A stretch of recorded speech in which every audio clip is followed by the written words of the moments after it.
సుమన్ టీవీలో మీ personal and business promotions కోసం కింది నెంబర్కి కాంటాక్ట్ చేయండి. చుట్టూ పదుల సంఖ్యలో పోలీసులు, ఆపై ఉన్నతాధికారుల పర్యవేక్షణ, వందలాది మంది జనం.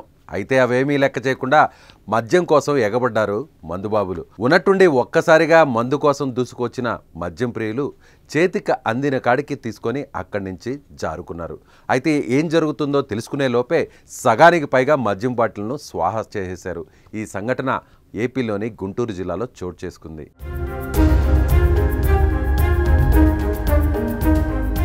ఈ ఏడాది ప్రారంభంలో జరిగిన అసెంబ్లీ ఎన్నికల సమయంలో పట్టుబడిన అక్రమ మద్యం బాటిళ్లను పోలీసులు ధ్వంసం చేస్తుండగా కొందరు మందుబాబులను వాటి చేతబట్టుకొని ఉడాయించారు. పోలీసులు అడ్డుకునే ప్రయత్నం చేయగా కొద్ది నిమిషాల పాటు అక్కడ గందరగోళం నెలకొంది. ఏకంగా పోలీసుల కళ్ళెదుటే మందుబాబులు మద్యం సీసాల కోసం ఎగబడడం స్థానికంగా చర్చనీయాంశంగా మారింది.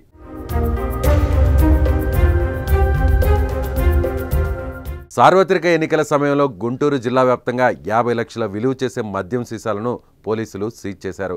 అయితే అలా సీజ్ చేసిన మద్యం సీసాలను నల్లచెరువులోని డంపింగ్ యార్డులో ధ్వంసం చేయడానికి ఏర్పాట్లు చేశారు పోలీసులు. సాధారణంగా ఇలా సీజ్ చేసిన మద్యం సీసాలను ప్రొక్లైన్తో తొక్కిచ్చి ధ్వంసం చేస్తుంటారు. అయితే ప్రొక్లైన్ అక్కడికి చేరుకోవడానికి కొంత సమయం పట్టింది. ఈలోపు పోలీసులు మద్యం సీసాలను రోడ్డుపై పేర్చారు. ప్రొక్లైన్ వచ్చాక వాటిని ధ్వంసం చేయడం ప్రారంభించిన కాసేపటికే అధికారులు వెళ్లిపోయారు. ఈ తతంగం చూడ్డానికి వచ్చిన స్థానికులు అదును కోసం ఎదురు చూడసాగారు. అధికారులు వెళ్లిపోగానే అమాంతం దూసుకొచ్చి మద్యం బాటిల్ను పట్టుకొని పారిపోసాగారు. పోలీసులు అడ్డుకునేందుకు ప్రయత్నించినా వారి ముందే సీసాలు ఎత్తుకెళ్లారు.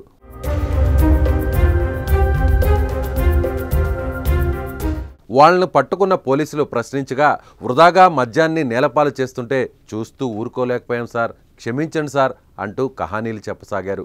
మద్యం బాబులా ముందే వారికి ఎంతో ఇష్టమైన సీసాలను ధ్వంసం చేస్తుంటే ఊరుకుంటారా మరి?